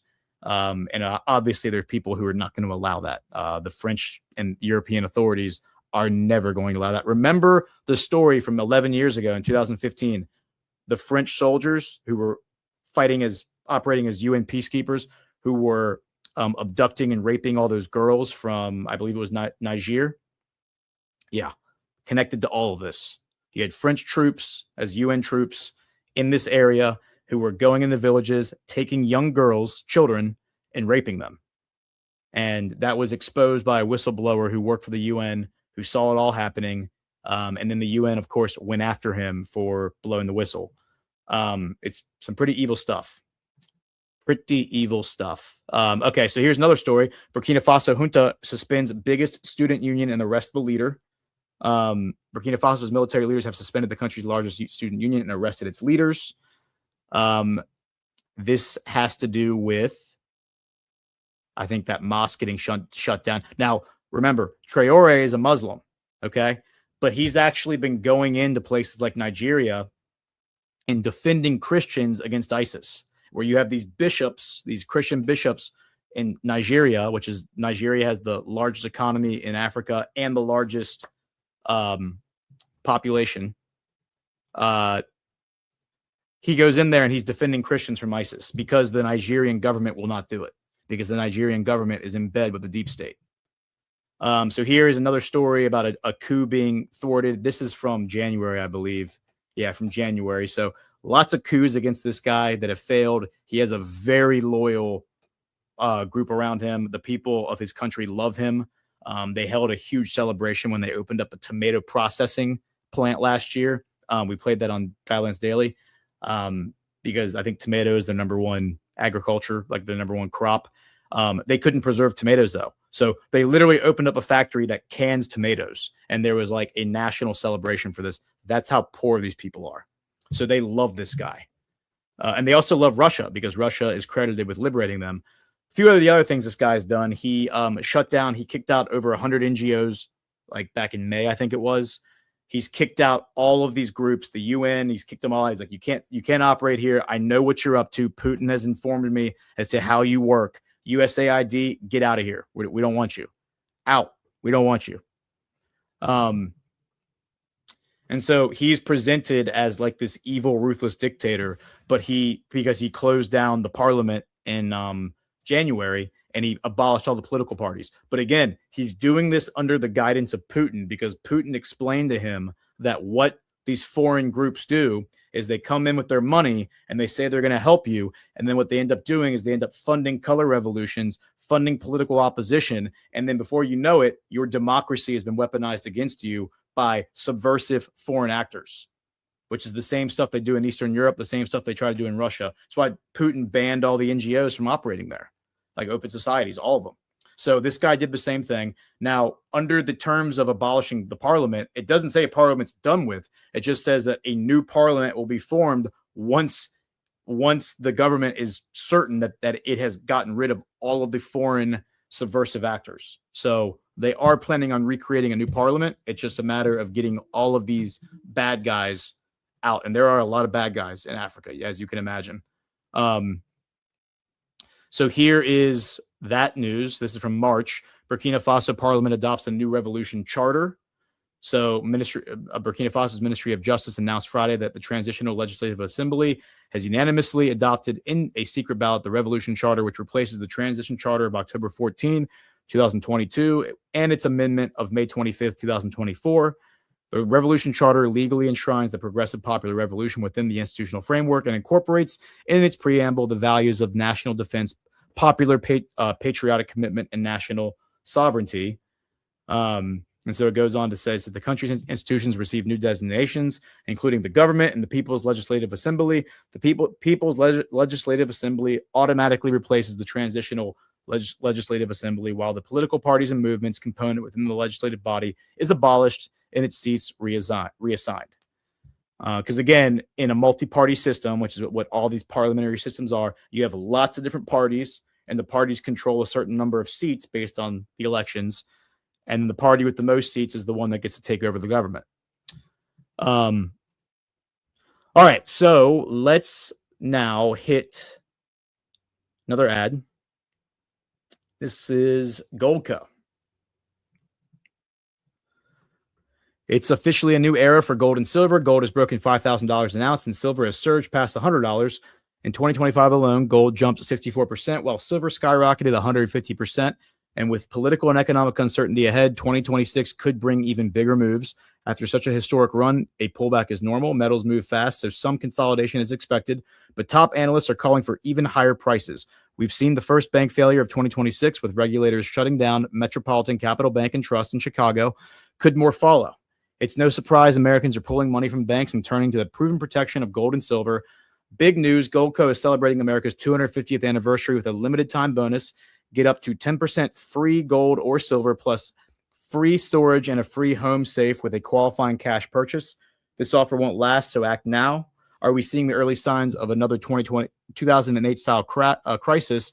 Don't wait for the next shoe to drop. Protect your wealth with precious metals, because in uncertain times, gold and silver shine brightest. Visit badlandsgold.com today for your free 2026 gold and silver kit and bonus buy. That's badlandsgold.com. And then our friends at Save Pulse. Unexpected health emergencies don't wait, and with Save Pulse, you can stay prepared from trusted medications like amoxicillin, azithromycin, ivermectin, and hydroxychloroquine to the medical emergency kit designed to help support over 30 common illnesses.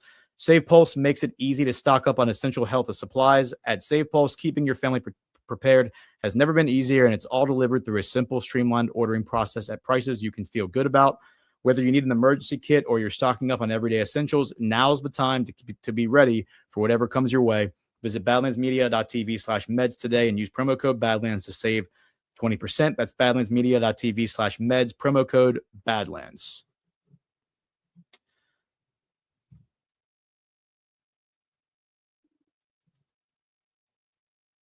All right, so let's now go to Europe real quick. So we talked last week, for those who were watching the show, about this kayfabe that I've noticed between Trump and Meloni. Giorgia Meloni, the Prime Minister of Italy, her party was formed in 2000. Well, I guess the current iteration of her party was formed in 2017 to run in an election, or at least that was the first election they ran in under this new party. And they, Matteo Salvini was the prime minister candidate at the time. He's now the deputy prime minister under Giorgia Meloni. And Matteo Salvini ran entirely with the MAGA branding. He took Trump's 2016 campaign and copy pasted it in Italy. And he was funded, bankrolled by Rosatom, which is the Russian energy company that's building all these nuclear reactors all over the place, including in Burkina Faso, including in Mali, including in Niger, including in Turkey, and all the places that we've been talking about that are getting nuclear reactors. Kazakhstan, Rosatom is the one building them, and so they financed this populist movement in Italy, and it has led to Giorgia Meloni being the prime minister. She is definitely, in my opinion, our girl. So her and Trump had this weird falling out like 2 weeks ago where Trump said at the G7 that she was begging him for a selfie, and he was like, she's pathetic. And then she came out and was like, Italy begs for nothing. And all these clowns all thought that it was like a serious fight. Oh, they're definitely like must really actually hate each other. You may recall that back during the 2024 election campaign, I want to say maybe it was in 2023, into 2023, Elon Musk and Trump were accused of being in a love triangle with Meloni because they were all at like a meeting together, and Meloni and Elon were like looking at each other affectionately. And so the media was like, oh, it's a love triangle. She's our girl. That's the end of it. So here is a news story. Italy blocking NATO pledge to Ukraine. The bloc has signed off on a 70 billion euro military package for 2026, but Rome is against locking in similar aid for next year, according to reports in Germany. Italy is stalling a NATO aid commitment to Ukraine for 2027 after the bloc signed off on a 70 billion euro, which is 80 billion American, military package to Kiev this year. Germany's Frankfurter Allgemeine Zeitung, I definitely nailed that pronunciation, reported on Tuesday. While NATO envoys agreed on the terms of this year's assistance on Tuesday in Brussels, Italy is refusing to accept a follow-on clause committing the bloc to maintain at least a comparable level of support down the road. Diplomatic sources told FAZ. They added that this part of the declaration remains in parentheses and could change at the last minute. A new round of ambassadors' talks is set for Thursday to settle the wording before the annual NATO summit opens on July 7th in Ankara. While Italy has consistently provided support for Kiev throughout the conflict with Russia, it has resisted open-ended commitments amid persistent internal economic pressures. So the point is that what was interesting is that when the whole like kayfabe with Meloni and Trump happened, sorry, I wasn't sharing my screen, but there's the story. Italy blocking NATO. What's interesting is that all these political parties, because like I said, in a parliamentary system, you have lots of political parties across an entire spectrum of politics, right? All of them rallied around Meloni because they viewed Meloni as actually being attacked by Trump. And of course, Europe right now views Trump in a very negative light. They view Trump as their adversary because Trump has been very, very dismissive and quite frankly insulting of European leadership. And so him and Meloni having this like public spat, suddenly she now has like this unified support behind her inside of Italy. And that's probably what is empowering her to do stuff like this, is to basically stand up for Italy's sovereignty and be like, Italy is not going to be pushed around by Donald Trump. It's also not going to be pushed around by the rest of Europe, by NATO, by the EU, by anybody. And we are seeing a nationalist movement emerge in Europe, and this is just more support of that. So this is Trump's agenda right here that Meloni's pushing, while she is pretending to be in a lover's quarrel with President Trump. So from there, let's look at, I'm tempted to go to Russia, but I'm just looking at the time and thinking that we need to get to the Middle East because there's just too much happening in the Middle East.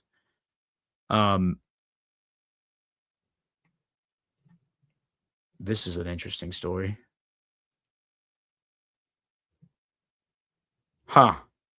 Switzerland returning looted African artifacts. I just saw this as I was pulling up the Middle East stuff. So this is Benin and Nigeria. This is part of ECOWAS. You got to wonder, there's something going on in Switzerland right now. Switzerland is being heavily investigated by bank investigators. These are like outsiders from the banking industry who are investigating Credit Suisse, UBS Bank, as well, which now owns Credit Suisse. They've been tasked by doing this by Congress, by the Senate, and it was the Jewish organizations that put the Senate up to it because they believe that these banks, these Swiss banks, have a bunch of Nazi gold that was stolen from Jews back in the 30s and 40s or whatever. So I think that those investigations are going to reveal a lot more than Nazi gold. It's going to reveal that basically the entire Western banking system is a fraud and that they're all the traffickers who traffic children and drugs and all that stuff. We've talked about that before on this show. So now let's go to the Middle East. But before we do, let's make a quick detour to President Trump, because President Trump he's got some interesting gaggling happening as he's gaggling with the press. So let's just listen to some of these clips. Very good. That'll be a lot of fun. Oh yeah, he's in North Dakota today. He's visiting John. Little quaint town that has a little parade goes down Main Street and a little fireworks display at night, and I can sit with a bottle of wine and watch the fireworks. Yeah. This is Trump showing up to visit John Harold at John's house, because I assume that there's not more than maybe one house in North Dakota. So here's Trump talking about the new Air Force One, which was a gift from Qatar. This will be the first flight of what I think is maybe the greatest commercial plane ever built.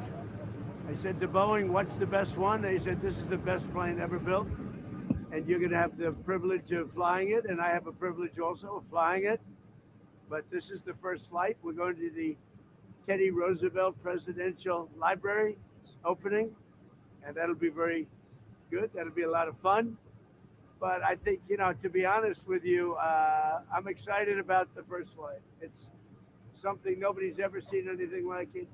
It will be So Trump's first trip in the new Air Force One is to go visit John Harold.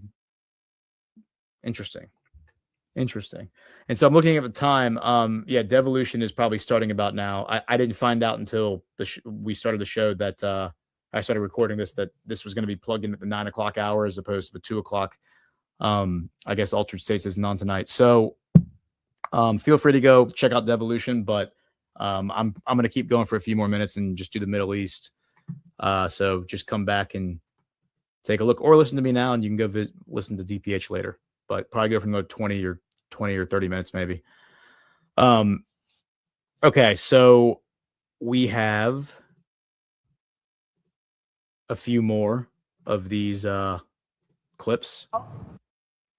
Yeah, and by the way, the new Air Force One was a gift from Qatar, and that really upsets Laura Loomer. So eat your heart out, Laura Loomer. As far as things are going, the denuclearization of Iran is moving along well. They've had very good meetings, and we'll see. We hit them very hard for 3 nights, as you know, but we're getting along very well. So I call it the denuclearization. And and so this is just Lord Bibo is just putting this quote up from the Iranian Foreign Ministry spokesperson, who says, "We will not have any negotiation meetings at any level with the American side in the coming days. And the fact that American representatives are traveling to Qatar has nothing to do with the Iranian delegation's trip." JD Vance has come out and said, yeah, they're lying. I don't know why they're saying this. They're definitely coming to Qatar to meet with us. All of this is hilarious, because I think it's just Qatar. It's just Iran and the United States screwing with everybody else, confusing the hell out of the rest of the world. Those only Iran and the United States, like Trump, really understands what's going on. Nobody else can figure out what the hell is going on. And I think that's all by design. All right. So here is him talking about Pulte and declassifying everything. Let's see what he says. You've got DNI Pulte over there as the new director. We also know you have the task force set up on declassification, maybe talking about international, maybe looking at some declassification. Are you able to give us an update on that? Declassify almost everything. And, by the way, we have Jay Clayton is going in. Bill Pulte's a very talented guy, but he's just there temporarily until Jay Clayton. And Jay Clayton is going through the process. And Jay Clayton, highly respected, and so is Bill Pulte. But Bill is there just for a fairly short period of time. But while he's there, I said, you can declassify whatever you want. Do you think we're going to get some soon, or maybe 2020? I told him you can do it as fast. You got to ask him. But I think it's a friend of yours. I think that Bill will declassify. I told him you can declassify whatever you want. So Bill's there just for maybe a month or 2 months or something, and Jay is going through the process. He's got a hearing in 2 weeks. Highly respected man, Jay Clayton. Okay, thank you. Yeah, so interesting development there. Okay, so we will go. We're going to pivot to the Middle East. I'm going to go back to Burkina Faso as we pivot to Middle East because this kind of ties in. There's definitely a psyop that is happening right now that I've noticed online because there's a lot of consternation from the deep state. They hate the fact that this guy, Ibrahim Traore, has become this like major figure online. There's a lot of like AI and there's a lot of like made up stories about him, kind of glorifying his mythology, like building up his mythology that aren't necessarily true. So I think they're trying to counter that now with misinformation to make people not trust him.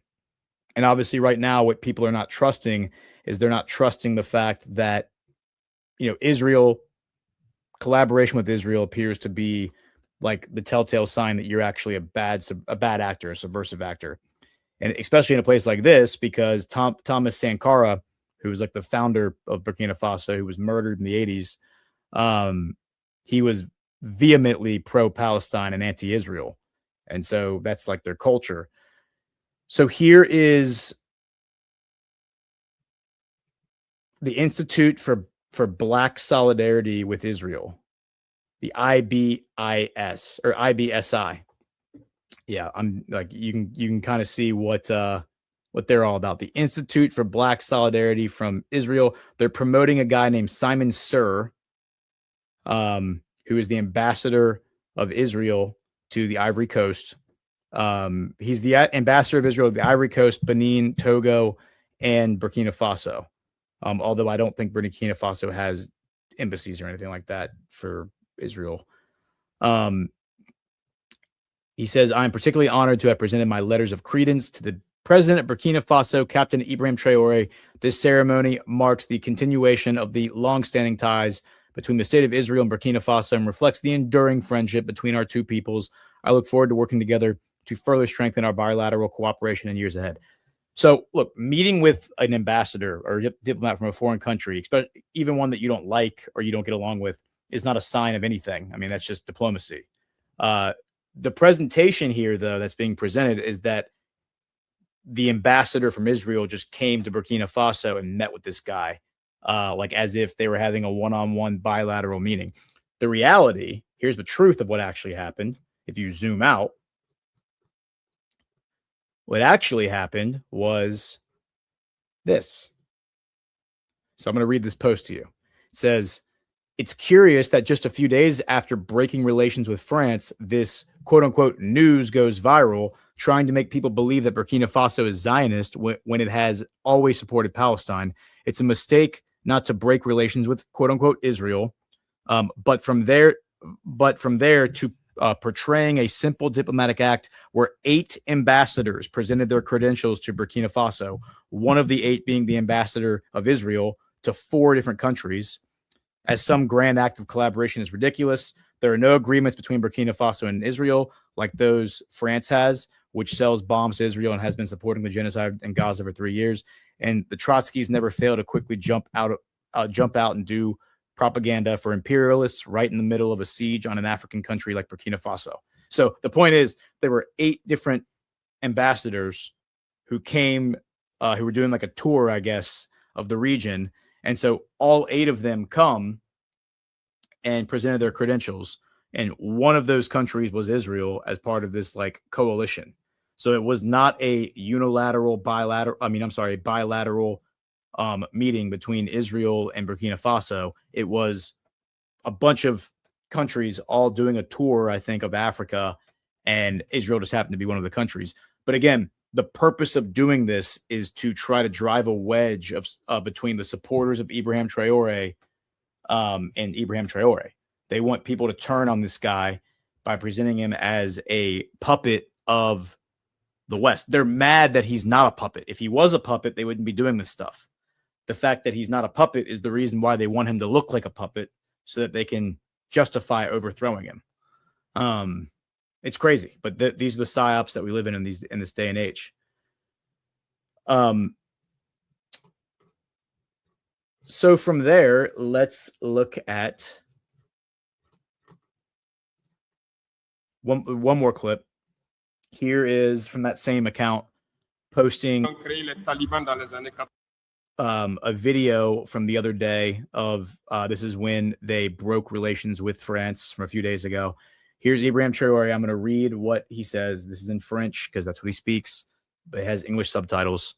So he says, this is from this video, this post is from July 11th, but I believe he's posting it as it relates to the breaking of relations with France. So this is from July 11th, 2024.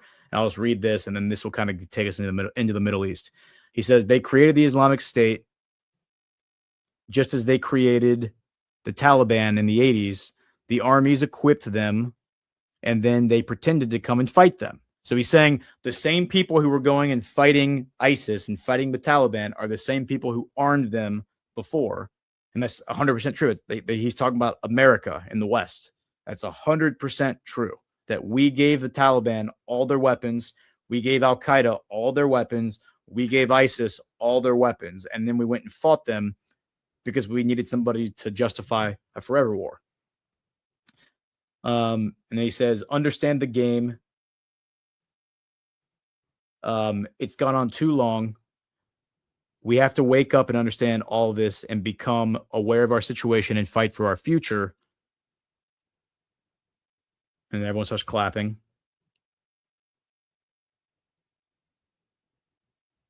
He says, all these wars, Iraq, Syria, Libya, with the aim of destabilizing everything for their own benefit, because no one should be able to match them. This is what we are experiencing today in the Sahel. Through the terrorism they have imposed on us. So yeah, so he is based, he's awake, he understands the game, and he's calling it out for what it is. He knows that the quote unquote good guys are the ones who create the terrorist organizations, and then they film the terrorist organizations committing acts of violence, and then they say, hey, look, we got to go fight these terrorist organizations. And then, you know, the stupid and ignorant populations of the West that don't really pay attention to this stuff gobble it all up and then just reiterate or repeat the talking points that they're told without actually having any real perspective on what's going on. It would be the exact same thing as the FBI giving MAGA a bunch of weapons, right?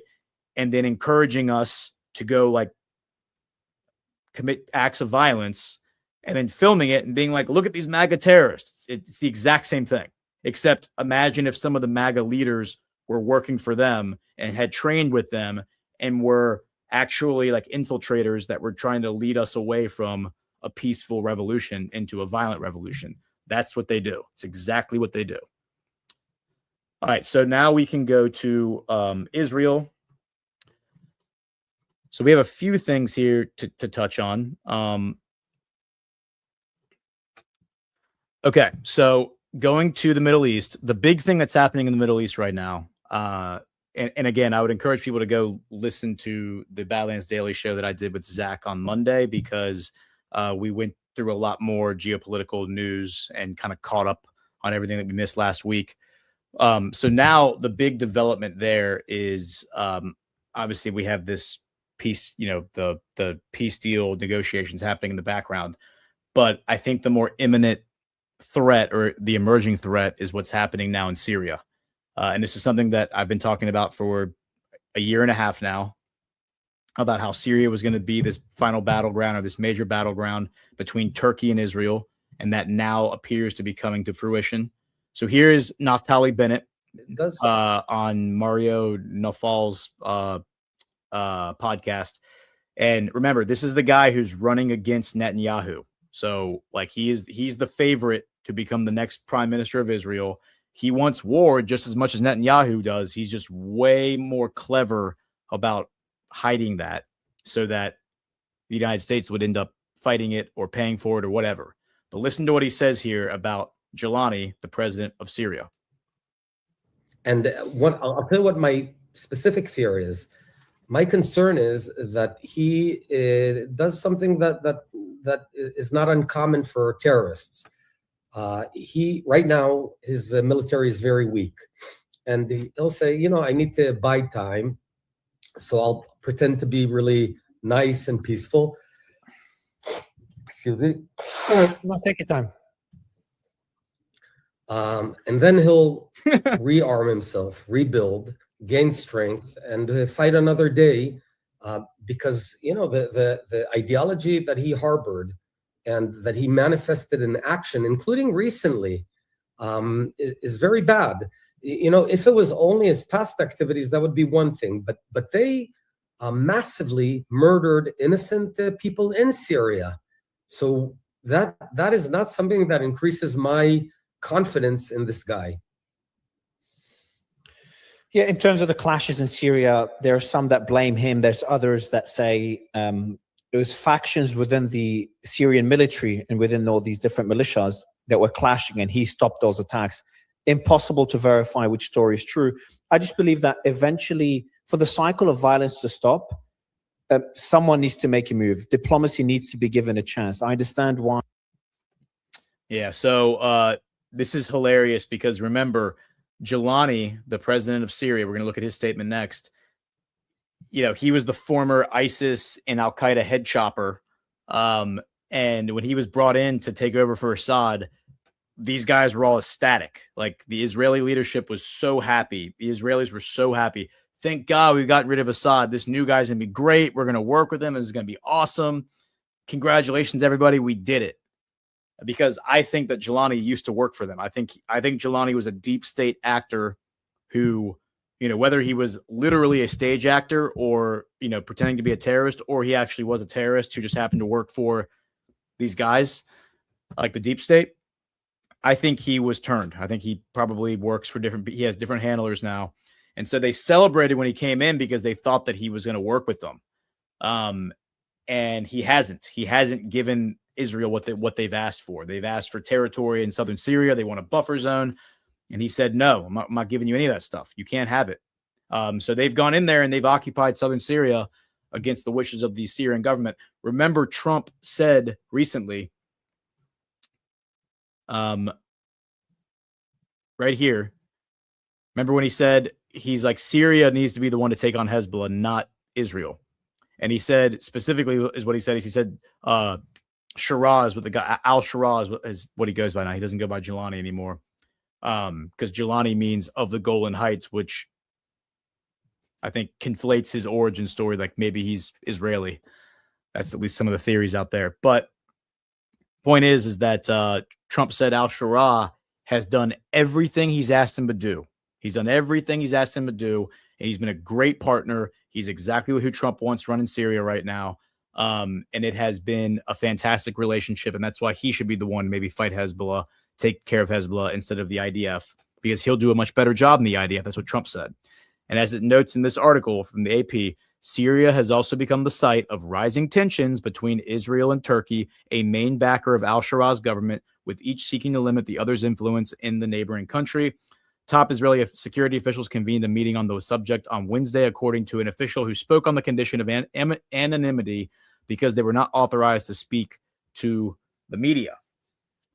And so this was June 28th. So this is from a few days ago. And then we have this. IDF says, or no, let's go to this story first. We will not withdraw. Israel vows indefinite military presence in Lebanon, Syria, and Gaza. This is being reported today by the Times of India, but this is an old quote. This is from like last week or maybe 2 weeks ago.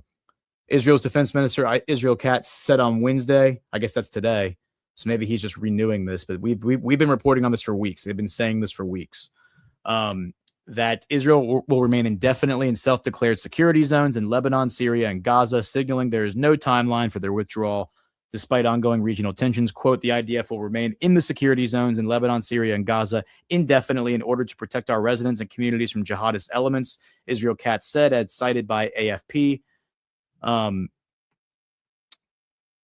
Quote, we will not withdraw from the security zones, Katz said at a function held in honor of Israeli soldiers killed during the 2006 war in Lebanon. Katz also reiterated an earlier warning to Iran, saying the Islamic Republic would be hit with the full force if it retaliated against Israel over its military operations in Lebanon. Okay, and so that is against the backdrop of this story. It says IDF says that its troops were fired upon in southern Syria, retaliated with helicopter strike. The IDF, Israeli troops stationed in southern Syria, came under fire late Sunday night, the Israel Defense Forces said, marking the second confrontation in as many days on the relatively quiet front. No injuries were caused in the incident, and the IDF said that in response, troops returned fire and launched mortars in the area, and a helicopter carried out a strike in an open area. The exchange of fire came a day after the IDF said troops had killed 2 gunmen inside the Israeli-held buffer zone in southern Syria. The pair, described by the IDF as armed terrorists, were identified approaching Israel from an area near the Druze town of Hadir, around a kilometer from the Israel-Syria border. Soldiers stationed in the area fired on the pair, killing them and then capturing their bodies. Security officials are looking into their identity. Syria's foreign ministry, in a statement published by the state-run Syrian Arab news agency Sana on Monday, said it, quote, condemned in the strongest terms the 2 nightmare incidents and warned that Israel's aggressive practices were undermining the Syrian government's progress and consolidating security and stability across the country less than 2 years after a brutal 14-year civil war. The IDF has been deployed to 9 posts inside southern Syria since the fall of Bashar al-Assad's regime in December 2024. Most of the Israeli-held posts are located within a UN-patrolled buffer zone on the border between the 2 countries. So, again, like they're setting up these buffer zones, and then this is in a foreign country. This is not in Israel. This is in Syria. And then they're acting like, hey, if you walk into this territory, which is part of your country, we're going to shoot you in the head. How is this not? I mean, this is annexing this territory. Israel is saying this territory is ours. If you walk into this territory, we're going to treat it as if you're walking into Israel, and we're going to shoot you in the head. These are the games they play. They play these games, these little word games, where they say, "Well, it's not an occupation. It's a security buffer. It's a buffer zone." I mean, could you imagine something as asinine as this? And I mean, you have to be a child to fall for this crap. But unfortunately, like millions of people believe this stuff. They think this stuff is legitimate. So here's another report of the story. Israeli troops face resistance from residents as they push into a town in Syria. Oh no. So in Israeli, this is after those attacks that we just talked about. As Israeli troops and vehicles entered the town of Abdin in southern Syria, residents blocked the roads with rocks, and some young men and boys threw stones. Oh my gosh, they're throwing rocks to push back the military patrol. By the way, the response to that is always to shoot them or arrest them. Tensions in this part of the country, created by a buffer zone occupied by Israeli forces, have flared into violence in recent days, leaving residents anxious that more escalation is coming. Residents of Abdin, located near a UN-patrolled buffer zone now controlled by Israeli troops, tried to resist against a military incursion Sunday. So again, this village is outside of the buffer zone. And now Israel is moving the goalposts literally to incorporate this town into their buffer zone. Residents said Israeli troops fired warning shots at walls and between the angry protesters before firing artillery rounds at the village. No one was harmed in the exchange, but most residents fled, and most were still too afraid to return on Monday. Many fear that there will now be more intense incursions and raids following the skirmish. They come into the village regularly every few days, said a resident, Mohammed al-Hassan, standing not far from a group of children looking at an exploded shell. They come in armored 4x4 vehicles. They roam around the village and search some houses. They knock on doors, and if people don't answer the door, they break it down and enter the house. Women and children start screaming. It's terrifying. It's a terrifying thing, them coming here. This is a strategy that Israel has used for decades. What they do is they go in and they do their best not to kill anybody, because they recognize if they kill people, then that encourages an armed resistance. They scare them. They frighten them into leaving the village. And then once the village is empty, they then move into the village and say, nice village. Be ashamed if somebody came along and took it. Oh, wait, by the way, finders keepers. This is how Israel was literally made this way. You go look at the map and how Israel went from being this big to being this big and taking over Palestine. That was the method, was just going village by village, firing artillery shells, walking through the village, being like, hey, we're coming back at 5 o'clock. If you're here, we're going to shoot you in the head. So people literally just grab their children and run, right? This is, and again, this is based on testimony from Israeli soldiers who proudly say this on camera. And they say, yeah, I did that. You should be thanking me because that village is now an Israeli village. It's no longer a Palestinian village. They view themselves as heroes for walking around threatening women and children. I mean, this is sociopathy on display. It's Satanism. It's terrible. All right, so here's Erdogan. Erdogan says, this looks like this is from a few weeks ago, but again, these Syria attacks have been happening for a while. Erdogan says Israel's attacks on Syria, Lebanon threaten Turkey too. Turkish President Tayyip Erdogan said on Wednesday that Israel's attacks on Syria and Lebanon had reached a point where they also threatened Turkey, adding Israel's aggression posed a threat to the whole world and must be stopped. NATO member Turkey has been one of the fiercest critics of Israel's assaults on Iran, Gaza, and Lebanon, saying Israel was the biggest obstacle to regional peace. It has halted all trade with Israel and called for measures against it in international courts. Quote, the attacks by Israeli Prime Minister Benjamin Netanyahu and his network of murder on Lebanon and Syria have brought the issue to a point where it also threatens Turkey, Erdogan told lawmakers from the ruling AK party in parliament, and added that Ankara's security was tied to that of those two countries. Erdogan said Israel was leading a sneaky effort to destabilize African countries, there you go, and the Mediterranean by igniting the fire of discord on the ethnically split island of Cyprus. Didn't I say that they were going to do something in the ocean? They were going to do something in the Mediterranean? He says, quote, these small entities whose ambitions far exceed their size have boarded Israel's boats of mischief, taken on the role of Zionist subcontractors, and are pursuing some pipe dreams in the Eastern Mediterranean. Nobody should chase adventures. I want everyone to know that if the rights of Turkey and Turkish Cypriots are violated in the Eastern Mediterranean, our response will be very clear and very strong. Yeah, I stand by my speculation from weeks ago that we're going to see Greece attack Turkey or somehow get involved on behalf of Israel. I think that's going to happen. Okay.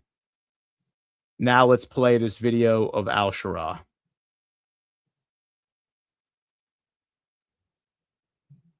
Well, here's Trump. We'll play this video of Trump from last week.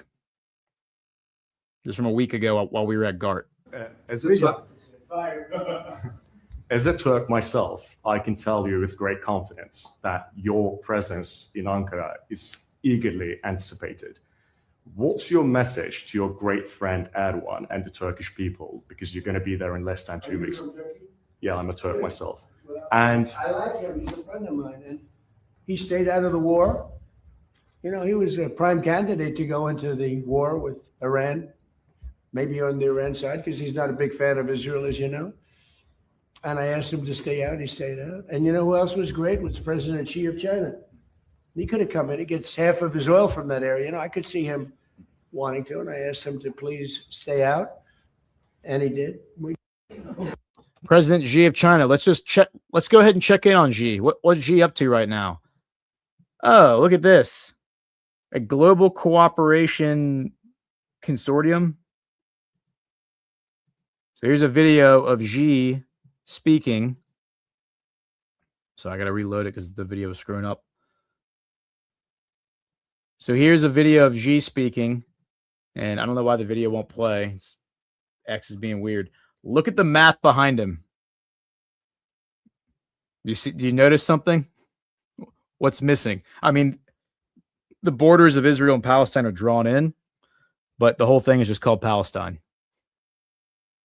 So I think that communicates pretty accurately, or that just conveys where Xi stands on all of this. So now let's pivot to Jelani, and we'll so obviously he's speaking, I assume, Arabic. So I'm just going to read what his statement is.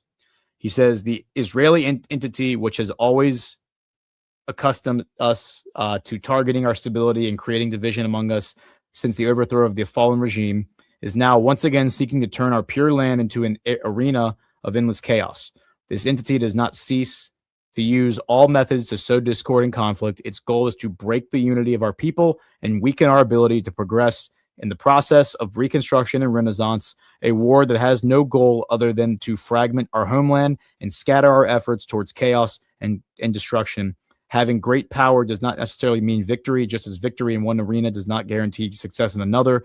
You may be able to start a war, but controlling its outcome is not easy. Throughout their long history, Syrians have rejected all divisions and partitions.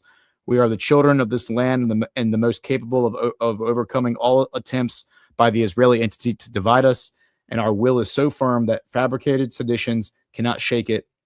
Syria is not a testing ground for foreign conspiracies, nor a place for the realization of others' ambitions at the cost of the blood of our children and women. Yeah, so he pretty much lays it out there. They're not going to put up with this stuff. And you can see it. You can see the constellation forming. The picture's coming into view now. You're going to see all these countries: Turkey, Syria, Saudi Arabia, Qatar, Jordan. I mean, UAE will get on board eventually. Iran, Pakistan, Afghanistan, Iraq, they're Lebanon, they're Egypt.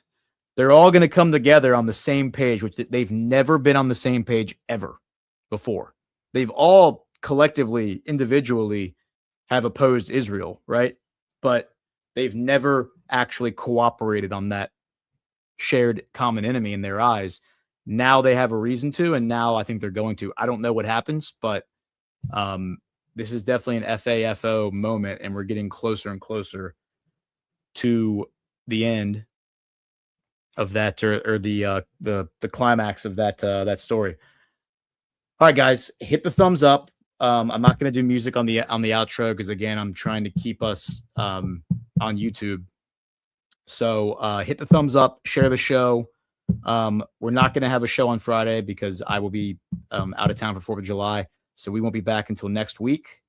Yeah, so appreciate y'all being here. Share the show, and we will see you next time. Happy 4th of July, everybody.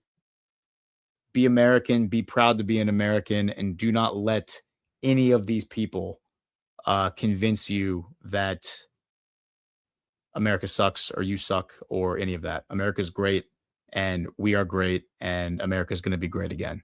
Thank you, and good night. Thank you so much for joining us, and don't forget to hit the thumbs up on this video. And a special thank you to all of our advertising partners. Please remember to shift your dollars to support those businesses that support Badlands Media.